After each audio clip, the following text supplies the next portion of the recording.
Hello friends, नमस्कार। मैं Lalji Baghel study के ऑफिशियल यूट्यूब चैनल पर आपका स्वागत करता हूं। फ्रेंड्स, आज हम डिस्कस करेंगे लेखांकन एक परिचय का पार्ट 2।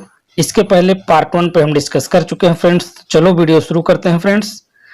लेखांकन एक परिचय पार्ट 2 में फ्रेंड्स हम लेखांकन की अवधारणाओं से संबंधित चर्चा करेंगे। तो इसमें कितनी अवधारणाएं हैं हम आपको बता देते हैं, उसके बाद वन बाय वन करके हम लेखांकन की कंप्लीट अवधारणा आपको बताएंगे फ्रेंड्स। पहला अवधारणा फ्रेंड्स पृथक अस्तित्व की अवधारणा, सेकंड मुद्रा मापन की अवधारणा, थर्ड लागत अवधारणा और फोर्थ है फ्रेंड्स द्विपक्ष अवधारणा, डुअल एस्पेक्ट, और फिफ्थ है चालू अवधारणा, 6 नंबर लेखांकन अवधि अवधारणा, 7 नंबर पे है उपार्जन अवधारणा, 8 नंबर पे मिलान की अवधारणा और 9 नंबर पे आय वसूली अवधारणा और लास्ट 10 नंबर पे फ्रेंड्स वस्तुपरकता की अवधारणा। तो इस प्रकार से 10 अवधारणा है फ्रेंड्स। हम इनको वन बाय वन करके इस पे चर्चा करते हैं फ्रेंड्स। तो चलो फिर शुरू करते हैं। अवधारणाओं में फ्रेंड्स सबसे पहले जो है आपका पृथक अस्तित्व अवधारणा आता है फ्रेंड्स। पृथक अस्तित्व अवधारणा, जिसको हम लोग इंग्लिश में बोलते हैं बिजनेस एंटिटी कॉन्सेप्ट। तो फ्रेंड्स बिजनेस एंटिटी कॉन्सेप्ट के अंतर्गत इसके जो अन्य नाम हैं सत्ता की अवधारणा, व्यावसायिक इकाई अवधारणा। तो फ्रेंड्स अगर कभी परीक्षा में पूछा जाता है सत्ता की अवधारणा क्या है या व्यावसायिक इकाई अवधारणा क्या है, तो हम पृथक अस्तित्व की अवधारणा या बिजनेस एंटिटी कॉन्सेप्ट के माध्यम से उसको सही करेंगे। इसमें सबसे पहले अगर हम देखते हैं व्यापारी दोनों अलग, अर्थात एक व्यक्ति और व्यापारी, मतलब व्यापारी और संस्था दोनों अलग होते हैं। जैसे कंपनी में क्या होता है फ्रेंड्स, एक संस्था होती है और उस संस्था को व्यापारी जो है व्यापार चलाता है। तो पृथक अस्तित्व अवधारणा के अंतर्गत फ्रेंड्स दोनों अपनी अलग अलग भूमिका निभाते हैं, अर्थात कंपनी भी एक मालिक की भांति काम करता है जैसे व्यापारी। तो इसको हम लोग पृथक अस्तित्व के अंतर्गत देखते हैं। व्यापारी अपने व्यक्तिगत लेन देनों को व्यापारिक पुस्तकों में नहीं दिखा सकता, अर्थात पर्सनल लेन देन अगर कोई व्यापारी किया है तो उसको अपनी पुस्तक में दिखाएगा, ना कि व्यापारिक पुस्तकों में या व्यवसाय से संबंधित पुस्तकों में वो दिखा सकता है, ऐसा नहीं कर सकता। व्यापारी लेनदार स्वयं के उपयोग के लिए व्यापार से माल नकद देनदार। तो फ्रेंड्स व्यापारी जो होता है लेनदार होता है और स्वयं के उपयोग के लिए व्यापार से अगर कोई माल या नकद कुछ उधार लेता है तो उसको देनदार कहते हैं। व्यापारी के नाम के स्थान पर पूंजी तथा आहरण, व्यापारी के नाम के स्थान पर पूंजी तथा आहरण, कैपिटल और ड्राइंग में फ्रेंड्स दोनों को आपको टर्मिनोलॉजी या महत्वपूर्ण शब्दावली के अंतर्गत पूंजी और आहरण क्या होते हैं अच्छी तरीके से आपको बता चुका हूं। पूंजी होता है जिससे हम लोग कंपनी स्टार्ट करते हैं, कैपिटल, और ड्राइंग होता है कि जब व्यापारी व्यवसाय से कोई वस्तु या कोई माल या कुछ पैसा निजी उपयोग के लिए निकालता है तो उसको हम लोग क्या कहते हैं, ड्राइंग कहते हैं फ्रेंड्स। नेक्स्ट देखते हैं मुद्रा मापन अवधारणा, मनी मेजरमेंट कॉन्सेप्ट। मुद्रा मापन अवधारणा के अंतर्गत हम देखते हैं कि जिन लेन देनों को मुद्रा में मापा जाता है केवल उन्हीं का लेखा किया जाता है फ्रेंड्स। तो देख सकते हैं मुद्रा में मापे जाने वाले लेन देनों का लेखा ही किया जाता है। गुणात्मक पहलुओं को ध्यान में नहीं दिया जाता है, अर्थात ईमानदारी, बुद्धिमत्ता, ये सब ध्यान में यहाँ नहीं दिया जाता। यहाँ केवल मुद्रा में मापे जाने वाले लेन देनों का ही लेखा किया जाता है। इसी प्रकार से है जैसे 10 टेबल और 20 रूम तो इसको 10 टेबल और 20 रूम उसको हम लोग मुद्रा में माप लेंगे। मुद्रा में उसको क्या होना चाहिए, मतलब रुपए में होना चाहिए, जैसे प्रति किलोग्राम और प्रति लीटर। तो किसी भी पैमाना को, ये पैमाना कोई दिया है तो उसको हम लोग मनी में ट्रांसफर कर लेंगे कि मनी में इसका कितना मुद्रा होगा। जैसे 10 टेबल है, ये एक टेबल का रेट है 100 रुपये, तो 10 टेबल का रेट क्या हो जाएगा 1000 रुपये। तो हम इसको 1000 के रूप में मापेंगे, ना कि 10 टेबल। अर्थात मुद्रा मापन अवधारणा के अंतर्गत केवल और केवल ये चीज आपको ध्यान देनी है कि किसी भी प्रति किलोग्राम, प्रति लीटर या किसी भी पैमाने को आपको मनी में ट्रांसफर करना है या मनी में कन्वर्ट करना है। और तीसरा अवधारणा हमारा है फ्रेंड्स लागत अवधारणा या कास्ट कंसेप्ट। लागत अवधारणा के अंतर्गत फैक्ट हम देख लेते हैं। स्थायी संपत्तियों का लेखा लागत मूल्य पर, और लागत मूल्य जो है क्रय मूल्य प्लस भाड़ा प्लस स्थापना व्यय, मतलब परचेज प्राइस में क्रय मूल्य, भाड़ा और स्थापना व्यय तीनों को ऐड किया जाता है फ्रेंड्स। जैसे एग्जांपल के रूप में हम देखते हैं, एक मशीन खरीदी गई 1,40,000 रुपये, तो उसका भाड़ा 20,000 रुपये और स्थापना व्यय 40,000 रुपये, तो उसकी लागत कितना आ गया 2 लाख रुपये उसकी लागत हो गई फ्रेंड्स। इस प्रकार से हम लागत अवधारणा के अंतर्गत इसका लेखा करते हैं। स्थायी संपत्तियों पर मूल्यह्रास, फैक्ट रूप में क्वेश्चन पूछ लिया जाता है फ्रेंड्स। स्थायी संपत्तियों पर मूल्यह्रास का गणना जो किया जाता है वो लागत मूल्य पे किया जाता है। अब अगले अवधारणा की तरफ बढ़ते हैं फ्रेंड्स। अवधारणा नंबर 4, द्विपक्ष अवधारणा, डुअल एस्पेक्ट कंसेप्ट इसको कहते हैं फ्रेंड्स। प्रत्येक लेन देन व्यवहार का 2 पक्ष होता है। हम लोग शुरू से पढ़ते आ रहे हैं डेबिट और क्रेडिट। तो डेबिट और क्रेडिट, तो डेबिट से डेबिटर और क्रेडिट से क्रेडिटर बनता है।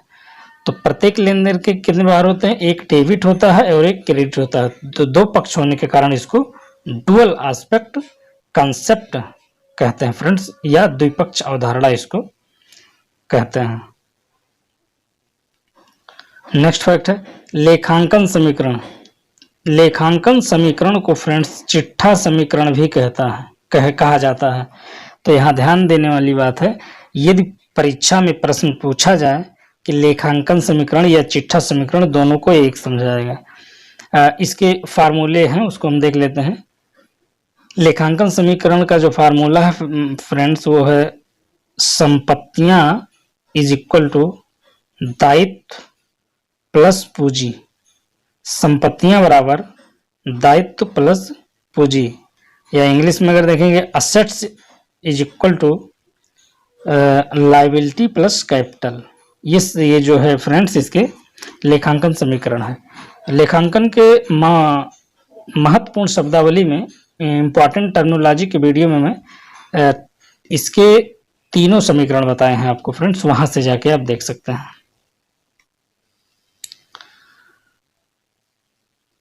डेबिट क्रेडिट, उत्पत्ति इसकी देखते हैं फ्रेंड्स। डेबिट लैटिन भाषा के डिवेर शब्द से है, जिसका उत्पत्ति हुई है, जिसका मतलब है टू ओनर, मतलब स्वामी का ऋणी होना। और क्रेडिट का लैटिन भाषा में है क्रेडिट शब्द है, जिसका मतलब टू बिलीव, स्वामी में विश्वास करना, अर्थात स्वामी का ऋणी होना। डेबिट और स्वामी में विश्वास करना, ये हो जाएगा आपका क्रेडिट। और इटैलिक वर्ड में डेबिटो और क्रेडिटो कहा जाता है इसको।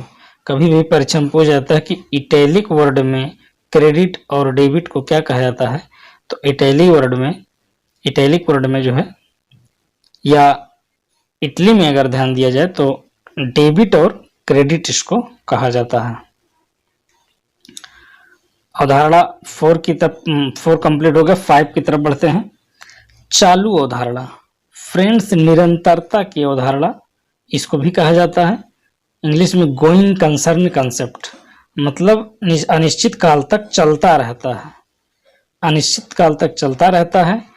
इसे सुदीर्घ अवधारणा भी कहा जाता है, अर्थात यह लंबे समय तक चलता रहता है।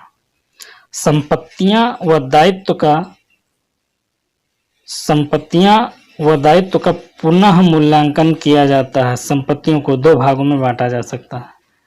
गोइंग कंसर्न के अंतर्गत फ्रेंड्स हम लोग ये कन्फर्म करते हैं कि संपत्तियां व दायित्व का पुनः मूल्यांकन किया जाता है, क्योंकि बहुत समय तक, बहुत लंबे समय तक ये चलता रहता है, इसलिए हम लोग इसको गोइंग कंसर्न कंसेप्ट कहते हैं। संपत्तियों को दो भागों में बांटा जाता है, पहला स्थायी संपत्तियां और दूसरा चालू संपत्तियां, फिक्स असेट्स और करंट असेट्स। इसके बारे में फ्रेंड्स विस्तार से हम पढ़ेंगे आगे चैप्टर में। यहाँ केवल जान लेते हैं कि स्थायी संपत्तियां और चालू संपत्तियां दो होता है। तो फ्रेंड्स स्थायी संपत्तियों में जैसे प्लांट, बिल्डिंग, मशीनरी, भूमि, भवन, ये सब स्थायी संपत्तियां आती हैं। चालू संपत्तियों में जैसे रोकड़ हो गया, बैंक में रोकड़ हो गया, बीआर हो गया, ये सब चालू संपत्तियों में आते हैं। दायित्वों को भी दो भागों में बांटा जाता है, चालू दायित्व और दीर्घकालीन दायित्व।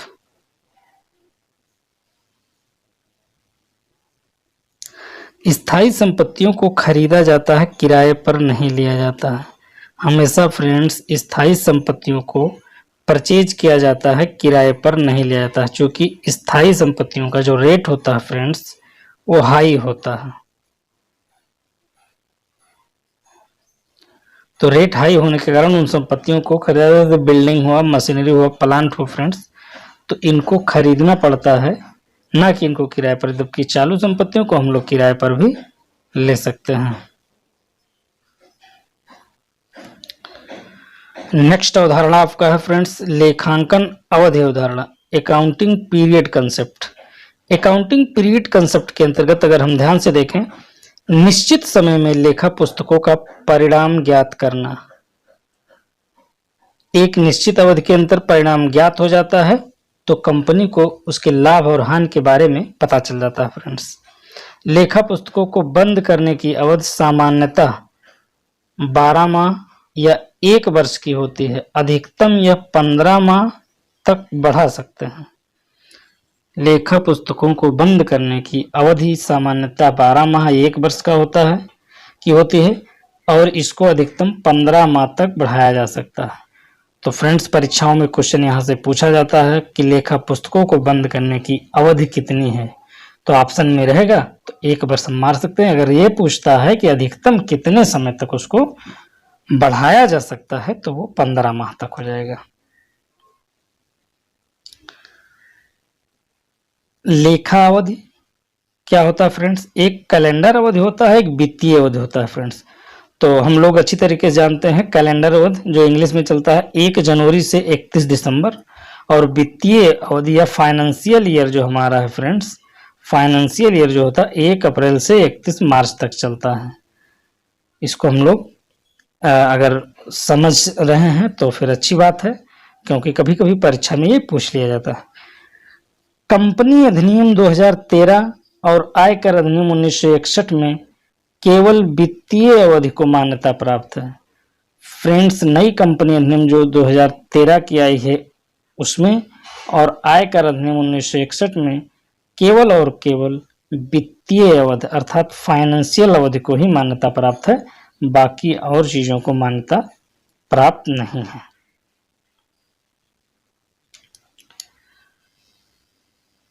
सेवन नंबर अवधारणा फ्रेंड्स है एक्रूअल कंसेप्ट, उपार्जन अवधारणा। मोस्ट इंपॉर्टेंट अवधारणा है फ्रेंड्स, यहाँ से क्वेश्चन जरूर एक क्वेश्चन जरूर रहता है परीक्षाओं में।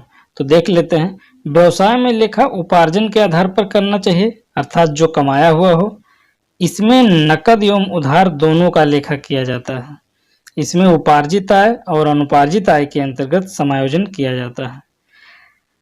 फाइनल अकाउंट्स के अंतर्गत जब एडजस्टमेंट एंट्री हम लोग करते हैं फ्रेंड्स या एडजस्टमेंट अकाउंट बनाते हैं तो उसमें हम लोग उपार्जित और अनुपार्जित आय को सम्मिलित करते हैं। तो देखते हैं उपार्जित आय को जोड़ना चाहिए और अनुपार्जित आय को घटाना चाहिए। अर्थात जो कमा लिया गया है उसको हम लोग ऐड करेंगे और जो अभी नहीं कमाया गया है फ्रेंड्स उसको हम लोग माइनस करेंगे। तो ये उपार्जन अवधारणा के अंतर्गत होता है। नेक्स्ट है मिलान अवधारणा या मैचिंग कंसेप्ट। मैचिंग कंसेप्ट क्या है फ्रेंड्स, देखते हैं। चालू वर्ष की आय में से चालू वर्ष के खर्चों को घटाकर दिखाना चाहिए। इसके कहने का मतलब चालू वर्ष के आय में से चालू वर्ष के खर्चों को ही घटाना चाहिए, न कि चालू वर्ष के आय में से विगत वर्षों के खर्च को या आगामी वर्ष के खर्च को घटा दें। तो इससे उसका मिलान होना चाहिए। लाभ हानि की गणना मिलान विधि से क्या आता है, एडजस्टमेंट करना चाहिए। यह अवधारणा उपार्जन अवधारणा पर ही आधारित है। अर्थात इसमें जिस करंट ईयर में अगर बन रहा है आपका अकाउंट्स तो करंट ईयर से संबंधित चीजों को उसमें शामिल करना चाहिए। नेक्स्ट अवधारणा आपका है फ्रेंड्स आय वसूली अवधारणा या आगम मान्यता। इसको इंग्लिश में कहते हैं रेवेन्यू रियलाइजेशन कंसेप्ट। इसमें कानूनी अधिकार मिलने पर आय मानना चाहिए। अगर कानूनी अधिकार नहीं मिला है, जैसे जुआ हुआ, चोरी का माल हुआ या कहीं से प्राप्त हो गया, तो उसको हम लोग आय नहीं मानेंगे क्योंकि उसको कानूनी अधिकार नहीं प्राप्त है।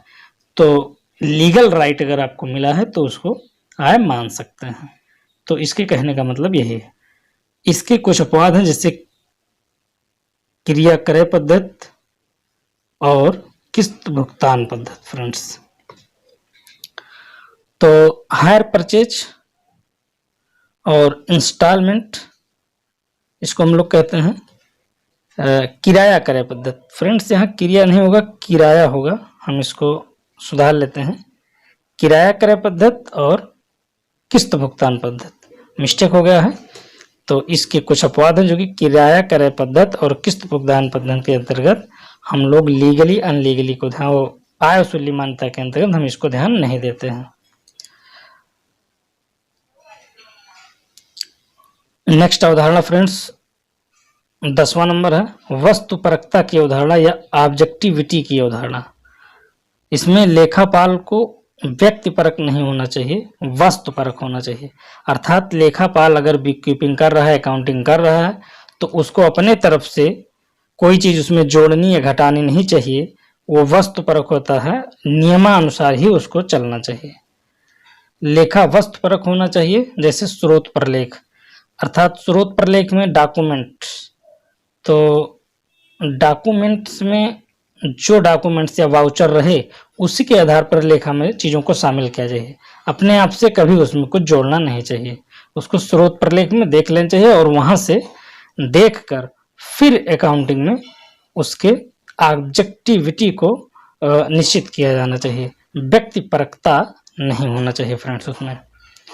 तो फ्रेंड्स ये हमारा सेकंड वीडियो था लेखा शास्त्र एक परिचय का।